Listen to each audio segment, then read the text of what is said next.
வணக்கம். நான் டாக்டர் முகுந்தன், மருத்துவ அமைப்பாளர், தேனி தெற்கு மாவட்டம், தமிழக வெற்றி கழகம். நம்ம கம்பம் தொகுதி முழுக்க முழுக்க விவசாயத்தை நம்பி இருக்க தொகுதி. தென்னை, வாழை, திராட்சைன்னு அதிக அளவில் சாகுபடி பண்றோம். இந்த திராட்சையை ஸ்டோர் பண்றதுக்கு விவசாயிகளோட ரொம்ப வருஷ கோரிக்கையான கோல்ட் ஸ்டோரேஜ் யூனிட் ரொம்ப வருஷமா கேட்டுக்கிட்டு தான் இருக்கும். கிடைச்சிச்சா என்ன? 46 வருஷம் ஆச்சுங்க முல்லை பெரியாறு டேம் இஷ்யூ ஆரம்பிச்சு.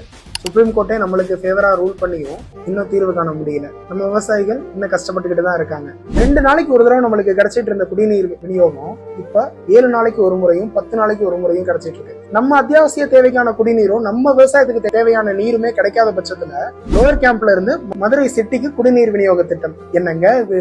இங்க சுகாதார வசதிகள் மட்டும் நல்லாவா இருக்கு? குப்பைகளை ப்ராப்பரா கலெக்ட் பண்றது இல்ல. அப்படியே கலெக்ட் பண்ற குப்பைகளையும் அங்கங்க டம்ப் பண்றீங்க. அதனால ஏகப்பட்ட சுகாதார சீர்கேடுகளும் நோய்களும் வருது.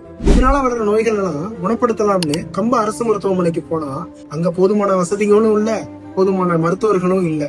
அதனாலேயே 40 கிலோமீட்டர் தள்ளி இருக்க தேனி அரசு காணாவிளக்கு மருத்துவமனைக்கு ரெஃபர் பண்றாங்க. இந்த 40 கிலோமீட்டர் டிராவல்லையே பல பேரோட வாழ்க்கை. வி நீட் இண்டஸ்ட்ரியல் டெவலப்மெண்ட், திராட்சை விவசாயிகளுக்கான கோல்ட் ஸ்டோரேஜ் யூனிட், மாணவர்கள் தொழிற்கல்வி பெறுவதற்கு தொழிற்கல்வி சார்ந்த கல்லூரிகள், போதுமான சுகாதார வசதிகள், இது எல்லாமே நமக்கு வேணும்னா 2026 வாக்களியுங்கள் தமிழக வெற்றி கழகம்.